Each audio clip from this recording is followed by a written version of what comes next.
Good morning, good afternoon, good evening to everyone around the world. I am Paul Sisler, and this is In the Moment. Hello, hello, hello. Today we have L.R. Evans, and she is going to be teaching us about how to write romantic scenes, romantic affairs, romantic relationships in our writing, and how to do it so it won't be cringy. Hello, Luke. How are you?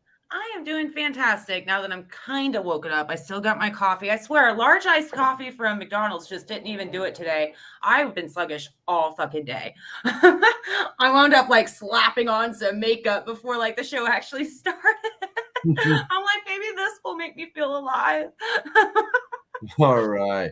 For some odd reason, my internet, I keep getting a little signal up here showing that my signal is weak, and I don't know why that is. But just in case I bop out, just know that I will bop back in.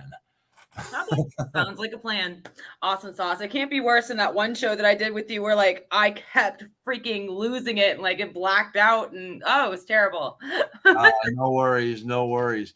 Okay, take it away because I am no expert on this topic and all that. I myself am learning. So educate me, please. Not a problem. I'm going to tackle a lot of different scenarios here. It's not so much about the way that you write a sex scene. Like, I'm not going to talk about words to use or anything like that. It's basically the foundations of the relationships. I'm going to go over insta romance. I'm going to go over toxicity. I'm going to go over equality in a relationship. There's different ways to be equal in a relationship as well. Some pacing, and that's basically it. So that's what I'm going to go over today. Let's just start with like the big basic. Everybody's heard of insta romance. It's pretty common. That's basically the first thing that'll come up if you search for any advice on how to write a romance. It's like the number one thing that somebody will mention, and this video is no different. So insta romance is like in the first day or like right after they meet each other, or like not even like a couple of months have passed and they're like, oh my God, I love you. I die for you. You're just, you are my soulmate. And there's no supernatural reason behind it. Let's plug that because supernatural things, that'll cause that to happen. You start acting irrationally because you got a spell on you or some shit. That makes sense. But I'm talking about where there's no supernatural cause at all. And they're immediately like, I love you. And there's like this codependent bond that's already created. And there's no real reason behind it at all. That's not realistic. I mean, that's realistic for those of us with mental health issues. Absolutely, it is. But that's not a healthy romance. You want it to build. You want to take your time with a romance. And when it comes, like, if somebody tells you, and you're mentally healthy in a good space right now where you don't build those codependent relationships, no shade if you are not mentally healthy. I'm not mentally healthy. But for people who are healthy and somebody like that you've just gone on your first date with tells you, I love you, what is your first response? It's run, right? It's like, I'm trying to get as far away from this person, block their number. Oh my God. Like watching your rear view as you're driving home, make sure they're not following you. No, this has never happened to me before. Like it puts you on high alert. It's not romantic. It's creepy. So tone down the fucking insta romance. I also want to mention that sex or kissing does not a romance make. Sex is just sex. Kissing is just kissing. You can kiss someone, have sex with them on the first date, whatever. It does not mean that you are in a relationship. It does not mean anything more than your bodies did a thing together, and that's it. So you're going to have to do a little bit more work on your romances other than just, oh, they had sex, that means they're together. It doesn't matter if this happens the first date or if it's like the seventh date or whatever. It's still, that's not enough by itself for that to be a romantic relationship. What else do I got? Okay, so I'll stop there because that's like what I've got for the Insta romance so far and give you a chance to tell me your take on it. I agree. No, yeah, when you have things that are starting off, it's kind of like, let's take like the story that I'm writing. Again, Rainbow Prophecy and all that. She's a sex worker, and obviously, this is what she does as her profession. And then, of course, you go through the bite and the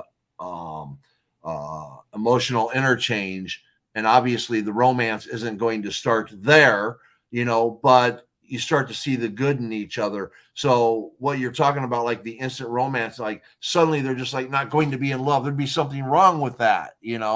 So for them to, if they're going to have a relationship, you have to build up that trust and the communication and work up to it. It just can't be like a instant relationship like you were talking about. So no, I get it. Okay. All right. Cool. So, I mean, everybody pretty much already knows about Insta romances anyway. It's all over the writing community. Nobody really likes those very much. And in order to make those work, you really have to put something supernatural in there to make it make sense. So that it's not just kind of like, oh God, is this like your first boyfriend? So we'll just move on past Insta romance. I don't want to beat a dead horse. The next thing I have are love triangles. I feel like love triangles are super toxic. They can be written well, absolutely.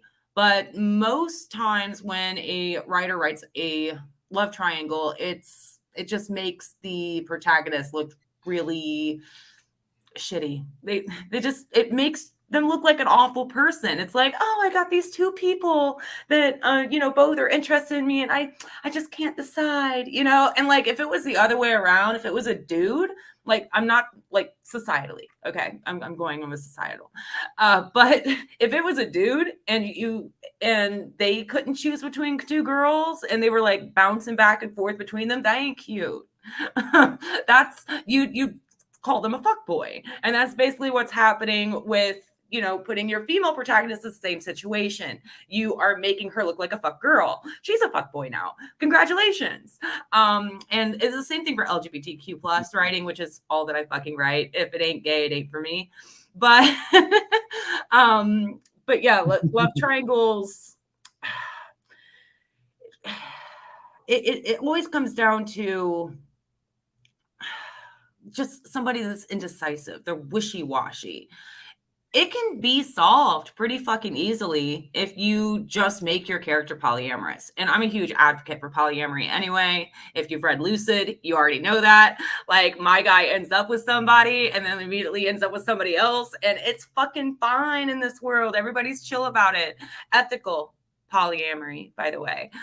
Because if it's not ethical non-monogamy, it's not polyamory, it's just cheating. So you also want to make sure that all your characters are cool with it. And that can cause some conflict too, because maybe a character is not cool with it. Now your character has to make a decision. Am I willing to abandon these other 2 or 3 people that I'm in a relationship with for this person? Like, is that something I want to do? So, I mean, you can create some conflict there that way. But I do invite you to challenge yourself to write polyamory, because it makes it a little bit more interesting in your book as well, because just because your character is in a relationship, it doesn't mean that they're off the market. So it still keeps that anticipation in a romantic subplot in your book, whether you're writing fantasy, sci-fi, westerns, whatever the case may be. So since it doesn't matter how many partners they have, you still have that will they, won't they throughout the entire forever.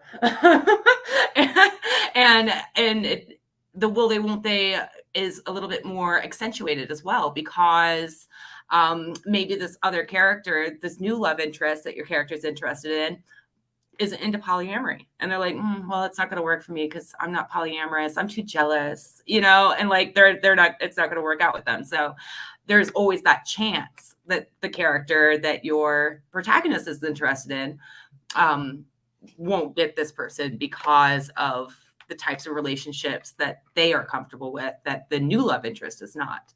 So your thoughts on that, Paul? Ooh, see, I'm having troubles with this right now because I have Iris, I have Donovan, and I'm gonna save the name of the next character that's the druid. Because I still haven't determined which sex I'm going to make this particular druid. But anyways, um there's an interest there, and I'm going to bring polyamory into it, but um I'm working with people coming into a new avenue of looking at things. So I just I'm really having some troubles on trying to write this in so that it doesn't come across as, like wishy-washy, as you said. I don't want Iris to look like, with all the strength that she has and all the transformations that she's going through, psychologically, physically, emotionally. I don't want her to come across as wishy-washy, but as seeing the good in everybody and realizing that you can love more than one person at a time. So it's I don't want my audience to be like, oh my gosh, she's just a slut, Jesus Christ. you Oh, know I don't want them to think that, so I'm having troubles in conveying the thought process, which I'll get to it. I mean, you know how I am. I'm going to analyze it and break it down until I get it right. But I'm having troubles getting that to come out right. here is a great idea. I did the same thing in Lucid. I recognized that if this was to be, then there would be readers that would be like, oh, this is great. Like a love triangle. This is fucking wonderful. So I just spelled it out right away in the prose naturally. You have to make it natural, else it seems preachy. But in the scene, it is Dazen. Oh, if you haven't read it yet, that's on you. Go check it out. Anyway, in the scene, Dazen is like, poor Paul, I was talking to you, wasn't I? That's all right. But Dazen was like all attracted to Julian, and it was like it looks like they were about to get together or whatever. But Dazen knew that Julian was with Adrian, so Dazen was like, "Listen, Adrian's like this big, powerful, mega beast type person. I don't want to smoke. I'm good. Like I can't be with you." And then when that happens, Adrian had overheard it because like he was just like coming into the room to check on Julian after this horrible thing happened to him. And it was like a torture scene. It was bad. Anyway, though, Adrian like was coming in to check on him and he had overheard. He was like, Daisy, like, don't own him, okay? Like, I'm totally cool. Like, if he loves you too, like, that's fine with me. And that's how I introduced polyamory into my book. So you can do it that way. If something happens to where like you think that like your readers are going to think that your character is a slut or whatever, bring that up. Be like, wow, why do I even care about this? Like, it's 2023. I'm not going to be slut shamed. Like, I enjoy having sex. That's not a fucking big deal. Like, I don't even know why I'm even concerned about this right now because I'm a sex worker anyway. I've had to deal with this my whole fucking life. Like, fuck this shit. Like do something like that with her. Have an opportunity where like a conversation comes up naturally and that's addressed. And then the readers will understand. Got you. Okay. That is helpful. That is helpful. Now I already know how I'm going to do it, where I'm going to do it. And, yes, I already got it. I got it. I'm glad that I was helpful. That makes me happy. Yes. Yes. Okay. Well, the next thing that I have is shitty love interests.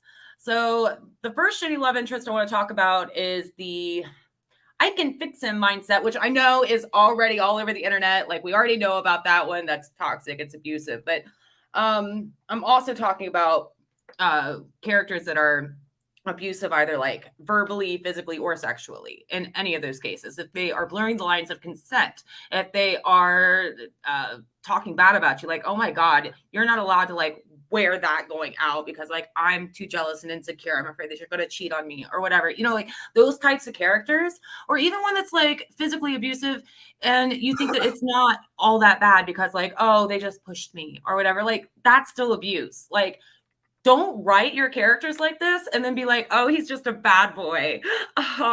Or, you know, like, oh, she's just a strong woman who just, you know, like, she doesn't take any shit from men. Like, you don't want to write those types of characters and promote that as a desirable relationship.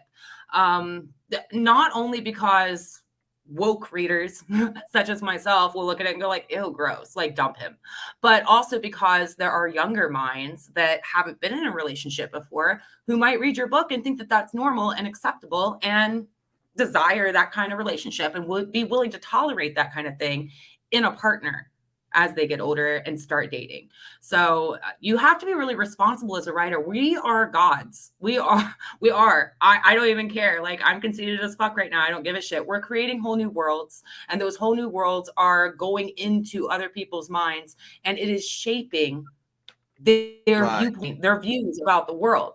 And the younger that they are reading, the more intense that impact is going to be. So we have a responsibility to make sure that we are writing healthy relationships. And if we are writing a toxic relationship, make sure that that is blatantly clear at some point in the book that this was toxic, this was not acceptable, and now I am leaving and finding someone that is worthy of me.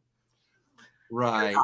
You know, well, you see a lot of teenage dramas, you know, that, you know, you got the cheerleader dating the abusive jock, the bully jock, blah, blah, blah.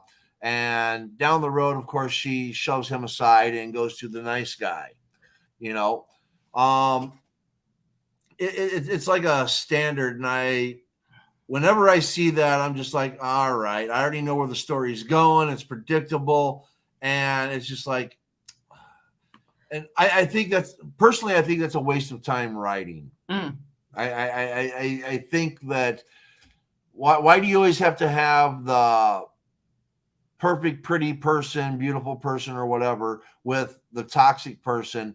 And you already know that they're going to go the other way. And now the story is, when is she going to see it, or when is he going to see it and see the real true love?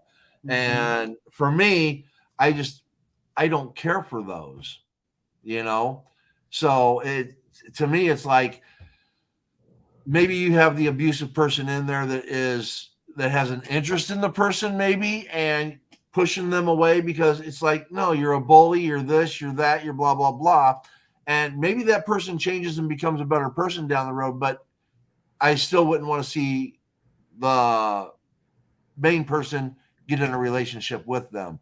I'd like to see change and become a better person. But, you know, as far as like, again, like I said, you see that a lot in a lot of these teenage dramas and stuff like that. I don't know why it's written in these. I don't know. Positive lights. Right, exactly. It's always always has a positive spin on it. It's a happily ever after at the end. It's like, bitch, that's not how it happens in real life. In real life, it's domestic abuse, murder, suicide. Like, that's the shit that fucking happens in real life.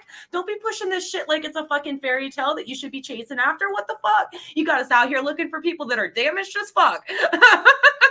Right. Thinking this is our ticket to true love and happiness. Like, no, it's our ticket to the fucking morgue. Right. Now, if they were to show it to where the guy would be abusing the girlfriend, beating her or something like that, not that I want to see that, but show the real life aspect of it where he grabs her by the arm and drags her off and then smacks her around or whatever. And, you know, whatever the case is, maybe tells her you can't talk to that person anymore. And if you do, I'm going to beat the shit out of them and beat the shit out of you or something like that. And then show her like the next day at school, she sees him and kind of, you know, does one of those things. And the guy goes up and beats him. And then later that night beats her.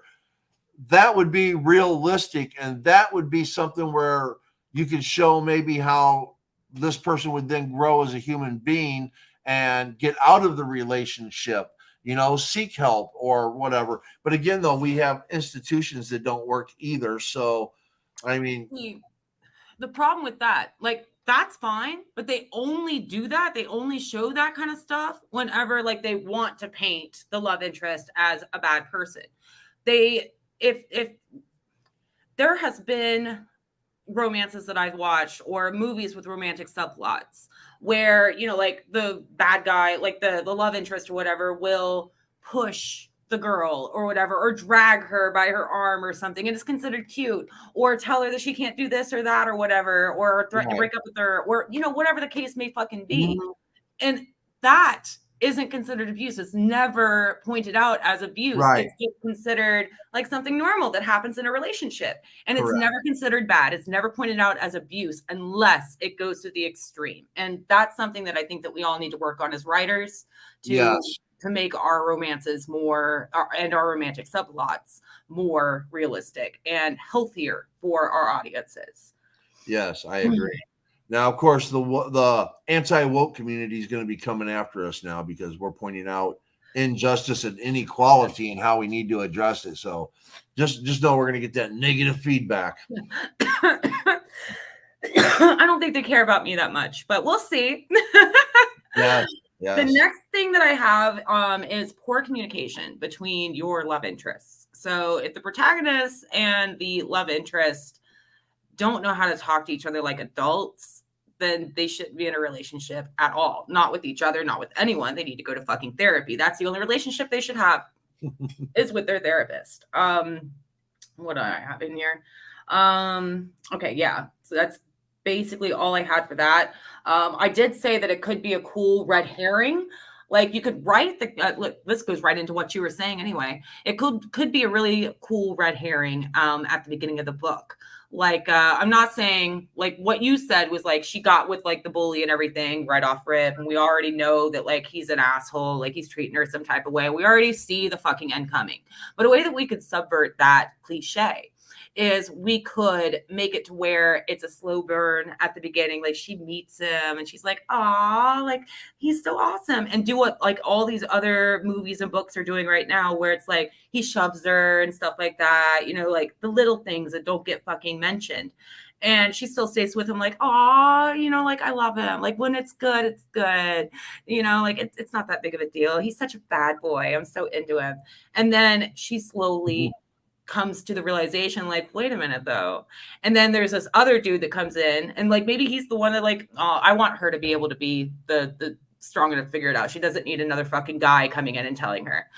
She figures it out herself, would be how I would write it. So she's like, you know what though? Hold up a minute. Like, it's not cool that he's like shoving me and forbidding me to talk to like my friends or telling me what I should wear when I go out and shit like that. Like, this isn't cool. Why the fuck am I putting up with this? And then she meets this other dude and she's like, you know, like he like treats me well. Like maybe I should like give him a shot. Like, why am I still in this relationship? And then she breaks up with the dude that we all thought she was going to stay with the whole fucking time, that we were painting as normal because the protagonist saw it as normal. Oh, I kind of want to write this now. And then like the new love interest becomes the be all end all, like soulmate, one true love relationship. The new guy that she meets. I think that would be fucking perfect. I love that. See, I always hate it when the new guy is telling her that she's being abused and blah, blah, blah. Now, figuring out yourself. Yes. Right. Or instead of figuring out yourself, maybe she's talking with her girlfriends and her girlfriends are always bringing it up because I know that happens in real life, you know, and maybe, you know, one of the other girlfriends can say, you know, I used to be just like you and let me show you what he did, and brings out like a photo album of the pictures of what it was when she was in the hospital for 6 months. Bitch, it's gonna get worse. Get out while you fucking can. You know, and it's just like, you might think that it's going to be blah, blah, blah, and you're going to fix him. Well, this is what happened when I thought I could fix him, you know, and there might be something that, you know, there's always got to be that wake up call, you know, there's always got to be, it goes again into the hero's journey, you know, there's got to be that wake up call where you now take on the new assignment, you know, so I love that trope. I love the hero's journey. We've done a lot of episodes on a lot of different shows about the hero's journey now. So there's got to be something that, and again, I hate it when it's the new guy that says it. I wish it would be either you figure it out on your own or you finally listen to your friends, you know, so. Yeah, because having like a guy swoop in for the girl in that situation, that's Ew, that's a little cringe. Yep, yep. You don't want your white knight. You want strong independent women, and strong independent women with other strong independent women in their lives. I think that is that's the way to go on that. But Right. the communication that I was trying to talk about that I got sidetracked on, it's more like, you know, those minor communication errors that happen in books sometimes, where it's like, oh, well, I saw him hanging out with this girl, so that means he's cheating on me, and I'm not going to talk about it or anything. I'm just going to assume that he's cheating on me, and now we're breaking up. And then, like, a few chapters later, it's like, I wasn't breaking up with her. I mean, I wasn't going out with her. That was my sister. I was planning Mhm. your birthday party on Saturday. That's what this was. Or I was taking dance lessons. You know, like that stupid shit. Like, if they can be broken up by not fucking, like, they're not communicating. It could have all been fucking solved. That whole fucking conflict could have been resolved if you had just both been adults and came to each other with, like, hey, so I saw you out with this chick yesterday. Who is she? And, you know, have a fucking conversation, because not Right. communicating. Yeah. Or having like a minor argument with somebody, and it's something that's not even that big of a deal. Like, oh, you didn't take out the trash. You know what? Like, fuck all that. Like, I'm just done. Like, you're such a child. And you know, you break up and then you're back together again. Like, you're making conflict for the sake of conflict. And I get it, because like books need conflict, but make it real, make it healthy and legitimate concerns for the relationship. Don't just throw in the conflict in there like that to every turn you can for like the tiniest little things, because it's going to make them both seem too immature to be in a relationship together. Your thoughts? Oh no, I completely agree. I mean, if you have something like as stupid as taking out the trash, and that's going to break up the relationship, and then they're finally going to get back together because it was just a miscommunication. Well, what the hell are you doing together? If you're not communicating to begin with, then you don't have a relationship. So if you're going to show conflict in rough times, show at least conversation between the characters that you're addressing these issues with, instead of breaking up, back together, breaking up, back. Yeah, I get tired of that too. Or, well, he was talking to this girl, so he must be cheating, or I think he's cheating. And it's like, just ask, who's that girl you were talking to today? You know, and if you're having a surprise birthday party and you want to lead a little into a mystery and make it more of a beginning of a relationship non-trust issue, I can understand that. But if it's a relationship where it's presumed that they've been seeing each other for years, there's not going to be that conflict. And if there is, they're just not right for each other anyway. So there you go. Right. I mean, it's giving insecurity, you know. I mean, jealousy to an extent, like jealousy is an emotion. So I understand that you can't control your emotions. Like, you can't control how you feel, but you can control how you react to the emotion. So if you're going to feel jealous and then make the other person pay for it, then that is on you, because you don't know how to communicate and talk like an adult. Be like, hey, I feel jealous because, like, you know, I thought it kind of looked like you were flirting with that other girl or whatever. Like, you say that and I'm like, no, babe, I'm with you. You know, like, I wouldn't do that. Whatever, you know, like, I'm just being friendly. Like, it's a communication thing. I get that you're, Right. the fuck was that sound? Whatever, not worried about it. Anyway, communication is done. The will they, won't they? We already kind of touched on this a little bit. A slow build between characters who have chemistry can be exciting, but it can get old pretty fast, especially because most readers will already know they're going to get together eventually. Mix it up or don't do it. So that's the whole thing. I hate it when a non-romantic book, like, romances follow the same fucking formula. It's just, that's what the genre demands. That's what Right. that's what readers are expecting. And if you don't follow that formula a certain way, then romance readers are going to get upset. They definitely want the happily ever after at the end. They want Right. to see the slow build romance turn into something, and that's it. But when you're writing subplots, romantic subplots in a fantasy book or a sci-fi book or anything that is not of the romance genre. Right. You have more room to play with this, and you do not have to follow a set formula. So the will they, won't they can get annoying because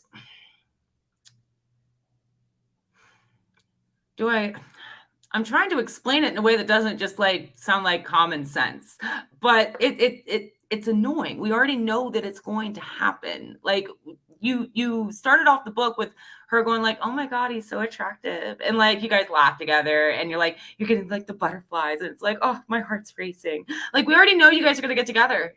Like we already know that the kiss is going to happen, that you guys are going to end up having sex. We already know that this relationship is going to happen because you started off like that. So do something different with it. Switch it up, change it. Make it to where it's like, oh, I got butterflies for this person. He's so cute. Oh, wow, he's an asshole. Fuck that. And have her go on to someone else or him go on to someone else. Like do something different with it to where like it's not so obvious. I hate it, especially like romantic subplots in non-romantic fiction is your chance to do something different and daring and exciting with your relationships, and where you don't have to follow that same humdrum fucking formula. I'm sorry to any romance readers out there. I can't.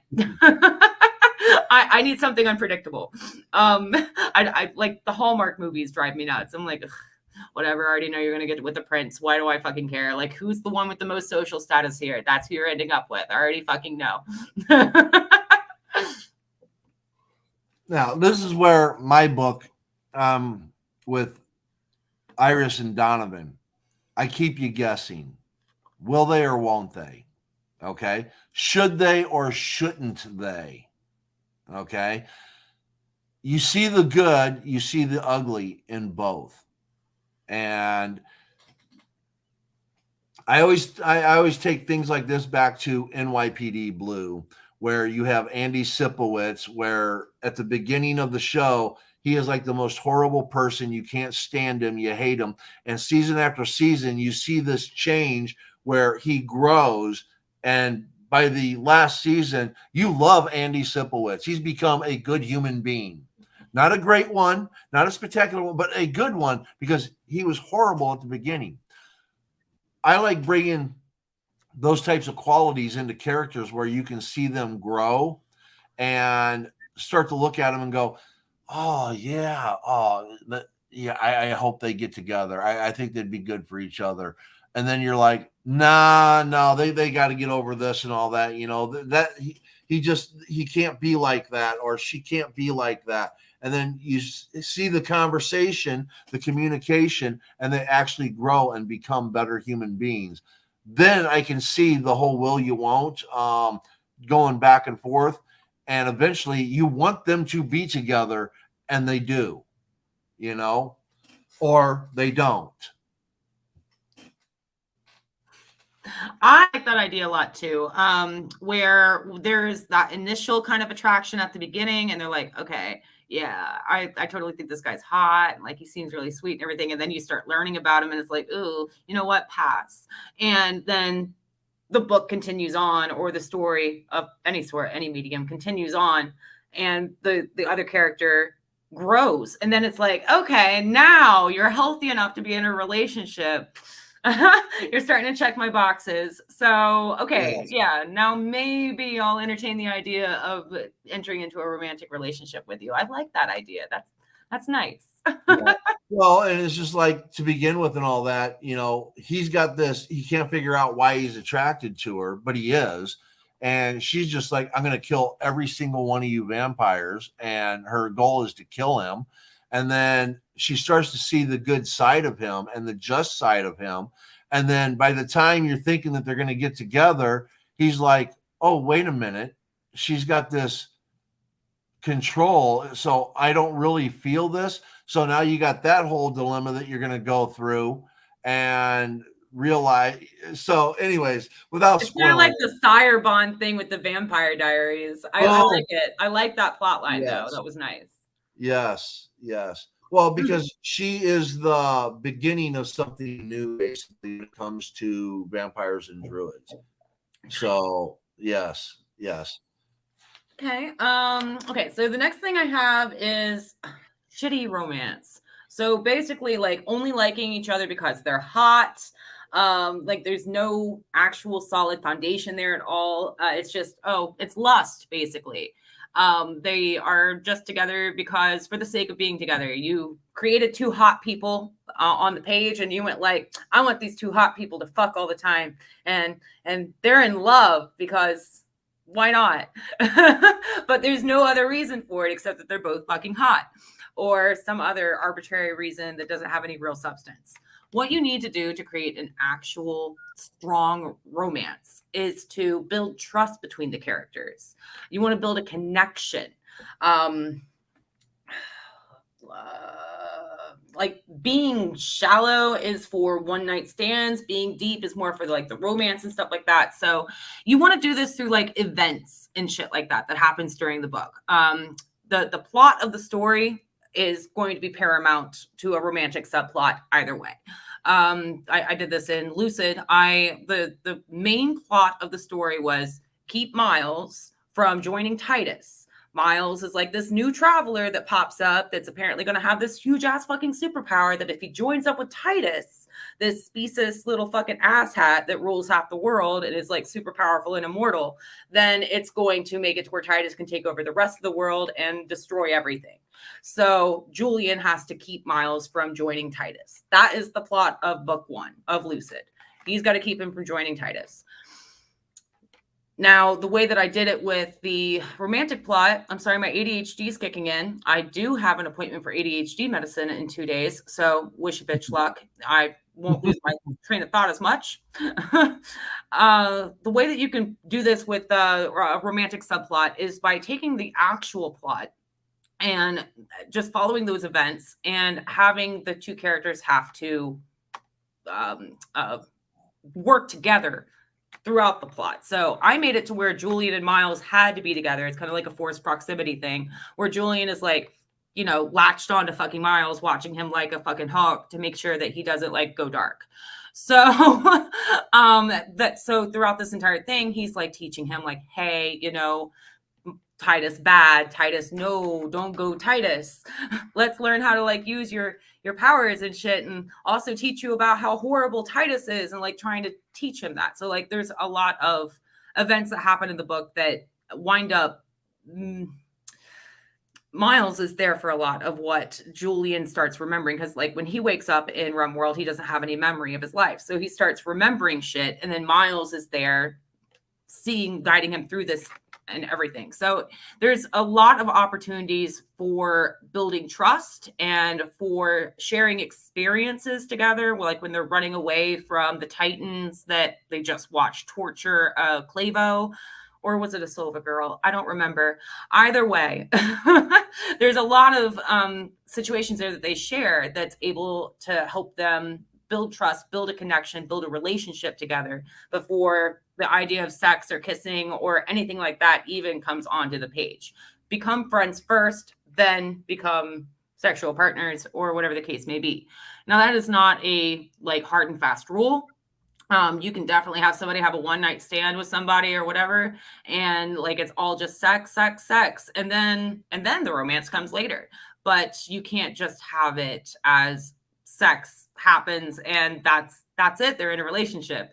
So it's kind of like what you did with Iris actually in the Rainbow Prophecy. Like it was like she didn't actually have sex with Donovan, but I imagine if she did, like it wouldn't have resulted in instant romance. Like it would have been like, okay, this is just a client. And then Donovan comes back and is like, actually, I forgot something. I'm supposed to kill you. Like it wouldn't have still been a romance. It would have just been, okay, we had sex once, but that doesn't mean that like we're together. You know, like Iris isn't like romantically involved with every one of her clients, right? Like she's not romantically involved with any of them. That she has sex and that's it. And that's how I think that we should all view our characters in our romantic subplots, is just assume that they're normal people who just have sex and that it doesn't really have to mean anything. See, with Iris and all that, sex doesn't have any meaning to it. It's just simply sex. Mm-hmm. So for her, again, she's never really felt loved or been in love. So for her, this is something that, this attraction to Donovan is going to be something new for her. So again, this is where the growth is. But if we want to go with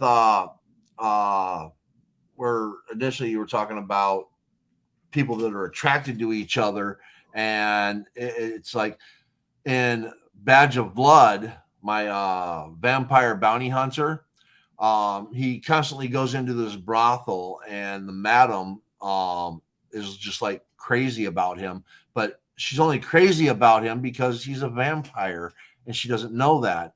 And he comes in and buys women every once in a while and all that, for their pleasure and everything, to keep up a front, because he's got a crush on a guy, another character. And again, in this era, it's taboo. So it's not something you do. So anyways, what you're going to think is leading up to a romance where, because he's always kind, he's always nice, blah, blah, blah. And she's just crazy about him. When they do have sex, it's just like, okay, now what? And she's like, it's just, there's no emotion. There's no nothing. It's just like, this isn't what I thought it was going to be, type of thing. And then there's like this awkwardness that's going to come afterwards, where eventually the other character that he's actually in love with is going to talk to the brothel, to the madam. And it's like, there's going to be like this animosity to where he's going to go out and eventually confront him. And then that's where their relationship's going to start, because it's going to be a fight that ends up kissing. So anyways, but I love that. That's, I want to read it. It's all tense.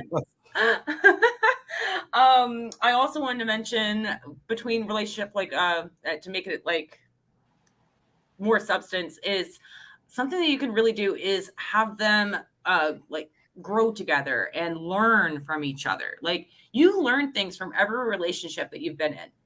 If you sit and think about it, like, every relationship you've been in, good, bad, or ugly, has taught you something about yourself and what you want as a person in a romantic partnership, or even you've learned lessons that will help you in life in non-romantic situations.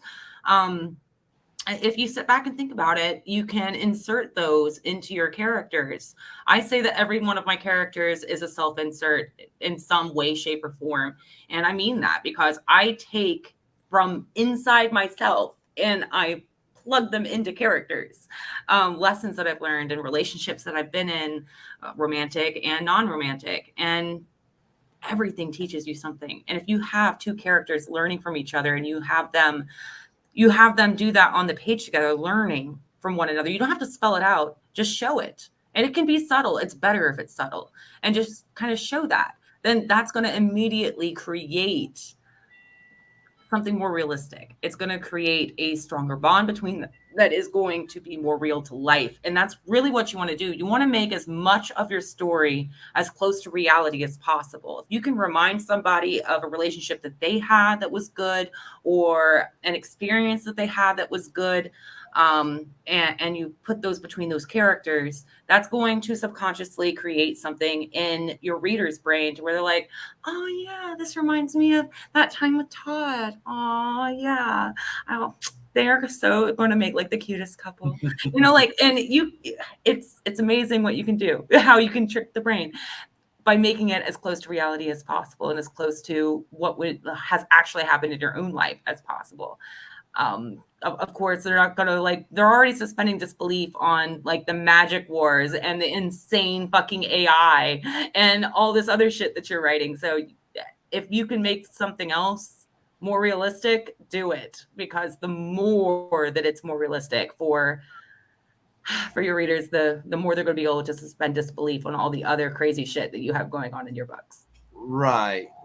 That's the one thing and all that is, look at yourself, look at your own relationships, look at the things that you've been through, the lies that you've told, the lies that have been told to you, the situations you've been in, and bring some of that to life, write it right in there, it doesn't have to be exactly what you went through or what you lived through, but, use that emotion that went with it, the anger that you felt, the frustration that you felt, the deceit that you felt, the disloyalty or loyalty or whatever it is that you felt, put that into that character, and trust me, it brings the character more to life, So some of those things that sometimes reality bites, but that reality that bites is what's going to catch people. Like, oh my God, I remember when I had this relationship and it went like this. Oh my God, I hope it don't turn out the same. Jesus Christ,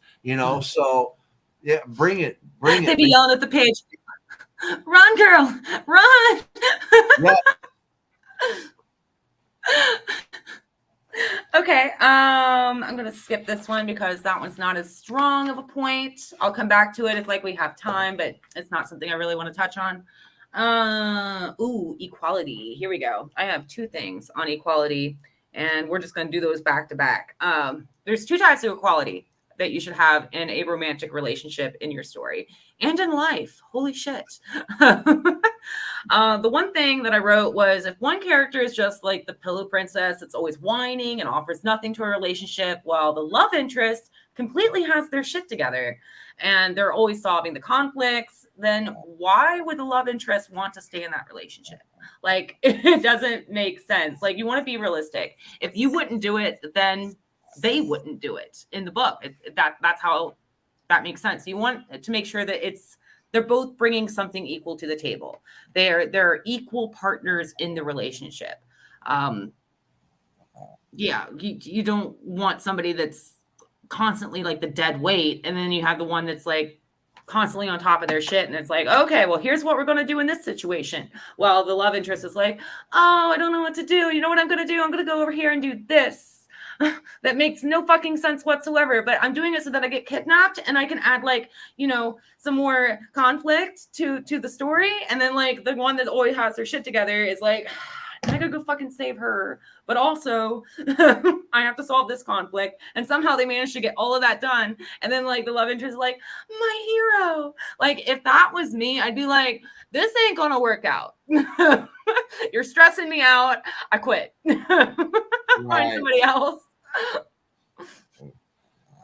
Hello, everybody. This is Cinnamon. Cinnamon, say hello to the world. This is my love and joy.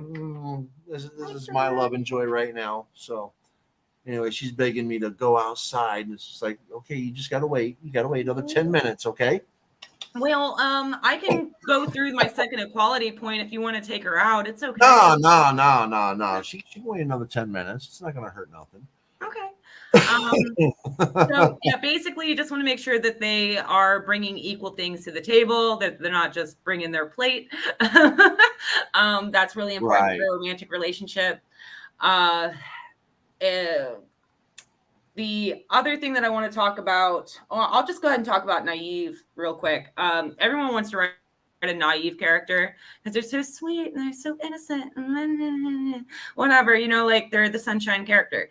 But naive does not mean stupid. So I said, stop writing your marshmallow or gold retriever characters as simpering morons who never learn from their experiences or have no common sense. It isn't innocence or gullibility. It's someone whose IQ is so low, a romantic relationship with them could very well be a felony. Thank you. Yes. Oh my God. Those characters piss me off, I think, probably the most, where it's just are you really that fucking dumb? What was the writer thinking when they did this? Because it's just anyone that's that dumb shouldn't be in a relationship to begin with. And when I see characters like that, I get frustrated. I have been in season 2 of whatever, and it's just okay, enough of this. Yeah, there's 3 more seasons, but I don't give a shit. I'm done.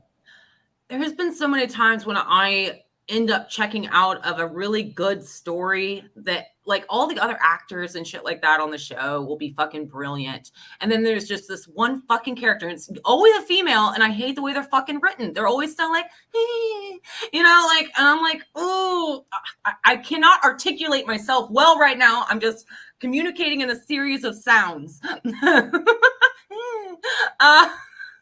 It's fucking irritating. I hate it. And it ruins a good story when you have a character like that in there. It's like, I can't fucking stand you. I don't want to spend any more time with you at all. Like, get off the fucking screen. Let me find somebody that's actually a fucking badass who knows what the fuck they're doing. Yes. There's numerous storylines where I'll be sitting there and it's just like, man, this could have been a good movie. This could have been a good whatever, but this one character is not needed. This one character needs to just die, whatever the case is. Get rid of this character because it's ruining the story. It's ruining the story. And why is it almost always a female character that's written like that? Almost always. I hate to say it, but I'm willing to bet that the majority of the time it's probably written by a man, you know, and it's probably some kind of sick fantasy by the writer. I don't know, but yeah, why do you want to infantilize women? Make it make sense. That's gross. Yes. I know. It's ridiculous. Okay, so that goes right on into my second equality point is status equality. Yes, this is a big one. Yeah, teachers and students together is one. Boss and employee together is one. King and queen and peasants are another one. And one genre that I just happened to come across is slave fic. Yep, sounds just like what you think it sounds like. It's icky. But we're going to talk about that in a second. Okay. So what I said here was whenever there's an imbalance in power, the ship becomes problematic.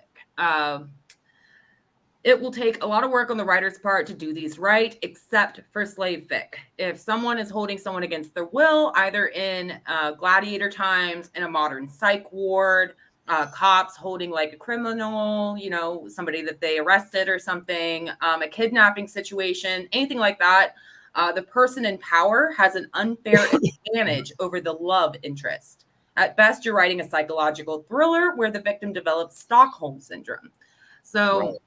Yeah, anytime that there is somebody that there's a subordinate and someone over that subordinate, that's a problem because it's not consent at that point. It is coercion.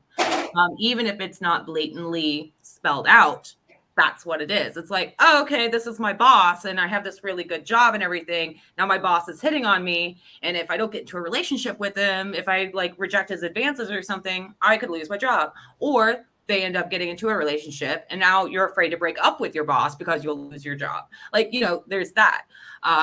Obviously, medical professionals, same thing. If you are like held for like a 72-hour hold in like a psych ward or something, and one of the attendees or something, one of the people, their medical professional is like hitting on you and tries to get into a relationship with you, bro, like you're not in like a headspace to fucking consent anyway because you're in a 72-hour hold.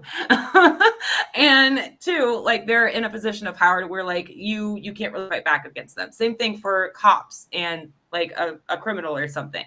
Like you can't do anything about it. They have like this higher power, authority or whatever over you to where it's not cute is what I'm trying to say. There is a way that you can write it, but it's going to take a lot of work and it's going to have to be done a very specific way to where that's not gross and icky and wrong. In my opinion. Well, one of the ways to do it is to make it completely non-sexual, as in, okay, there's going to be people out there that are going to say, Paul, no, you're off base. Might be me. Hannibal and Clarice. Hannibal Lecter, Silence of the Lambs. Hannibal and Clarice. That was an attraction and a relationship that never committed to anything other than the psychological attraction. You see, the psychological aspect of a relationship without the relationship. I mean, really think about that. That is interesting. I do like that. It was different. I enjoyed watching that show. The only thing I don't feel like there's a okay, I get it. That no, well, not really. There's not really an unequal power balance there though, because she wasn't the one holding him captive or anything like that. I mean, there could have been some Stockholm syndrome for real.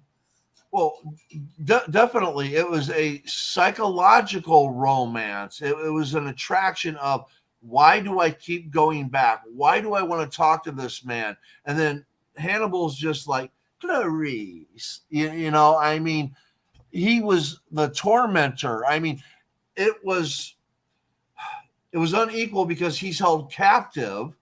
Okay, he's a prisoner, and she is investigating. So I mean, the psychological aspect of it, the attraction is what ties people into it, that pulls people in. Like, why do you keep going back and talking to him? Why not just do the investigation? But yet you're just like, oh my God. So it's a different type of a relationship. Definitely not I romantic. definitely see that. I But wouldn't it's say that, romancing. The writer is romancing the psychological aspect of it. It's kind of like, look at any gangster movie and how writers will romance a gangster movie or a mafia movie or something like that. How they romance take like the Sopranos. Look how they romanced being part of the mafia and made. Okay, so you get sucked into that aspect of a thrill to be on the bad side, or a thrill to see that inside view from the bad person's perspective, and you're drawn into it. And these are all bad people, so it's a different type of a relationship mentally that I'm trying to insinuate. If you're going to do a power, an unequal power aspect, do it from the perspective of romancing the bad, or romancing. I don't know how else to explain. No, I think I see what you're saying. If you're going to do it that way, then make it non-sexual. Right. That makes more sense. I feel like with Hannibal, it wasn't really romanticized so much as like, like, oh, this is a healthy relationship. Like, they never fucking portrayed it that way. So Right. I don't think Hannibal did anything wrong there at all. That makes sense. And they portrayed it as very unhealthy, psychologically unhealthy. Right. But it wasn't a romance. It wasn't any point where Clarice is like, oh, I totally want to like get with Hannibal. Like, that would have made it wrong. Or exactly. Stockholm or something. Yeah. Okay. So I only have, let's see. Okay. So I wanted to make you guys have to know shit that I know now. Slave fic is a genre. Basically, it's where a slave falls in love with their slave owner. And it's considered healthy and romantic. No. Yeah. That's the thing that exists, guys. Enjoy. Okay. If I have to know it, you have to know it. I don't really have to say why that's wrong, do I? The only way that could work would be in a BDSM relationship, but outside of that, no. If it was like role play or something and it was all consenting parties, okay, sure. But the way that they are creating it here is it's like back in gladiator times or something, and this guy purchases a slave, and like the slave owner is like nice to the slave or whatever, and then the slave is like, oh, I'm in love with them, and they end up together in a romantic relationship. That's Stockholm syndrome. That's what that is. That's, oh, look, like they were really mean, with the whole like forcing me to like work against my will for no pay and all that good shit, and telling me whatever to do at all hours of the day. But they're nice about it. So that's Stockholm syndrome. That's what that is. It's justifying Thomas Jefferson's existence. Okay. Anyways, that's a whole nother political topic. Anyways, yeah. I just want to say that if you guys want to check your status equality in your romance relationships, compare it against that. If you think that it's bordering slave fic at all, then you're probably writing something that's unhealthy. So be careful. Just look at that and then look at what you're writing and be like, is this edging closer to it? Because if it's edging closer to it, that's dangerous. It's a pipeline. So be careful. I guess the very last thing that I'll mention before we get off of here, because we only got like a minute left, not even a minute. We're at time right now. The last thing I'm going to mention is enemies to enemies. That fuck is not a romance.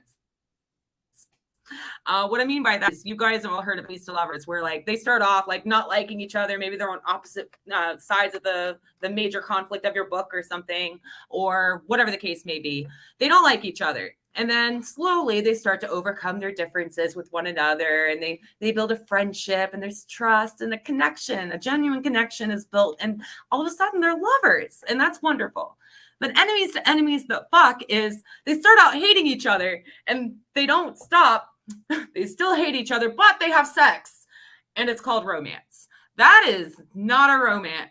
That's like they're both saying horrible fucking things to each other the whole fucking time. They're like angry. They're still fighting with each other all the time and shit, but they still have sex.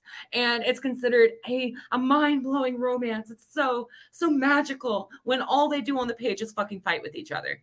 It's dumb. It's toxic. It's domestic abuse. I'm sure. Yeah. Like the cops should be called. Yeah, trust me, if they truly hate each other, then there is no romance. It's just simply a lust thing. And all you've done as a writer is you put two people with hot bodies together to try to sell your book. Sorry.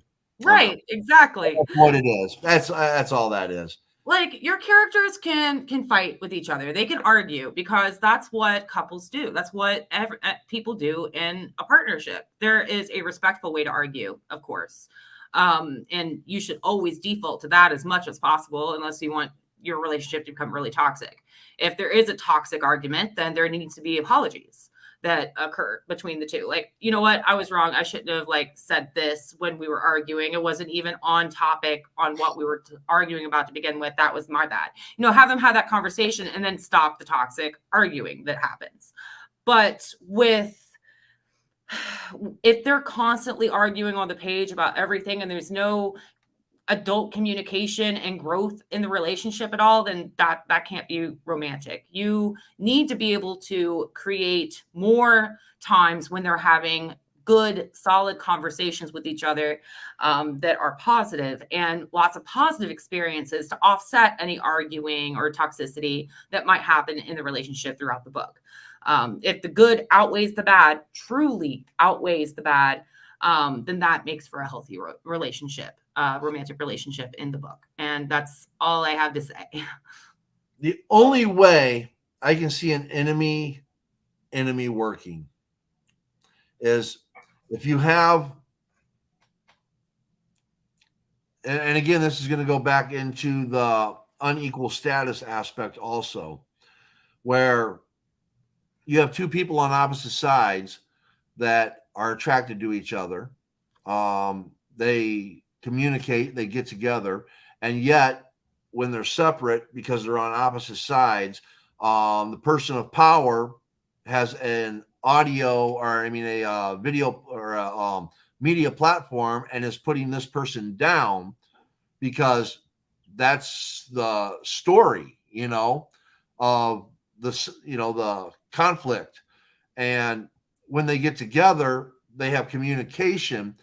And the only way that you can make this work is in time, one side or the other is going to see the wrongs of their ways and work on making a change.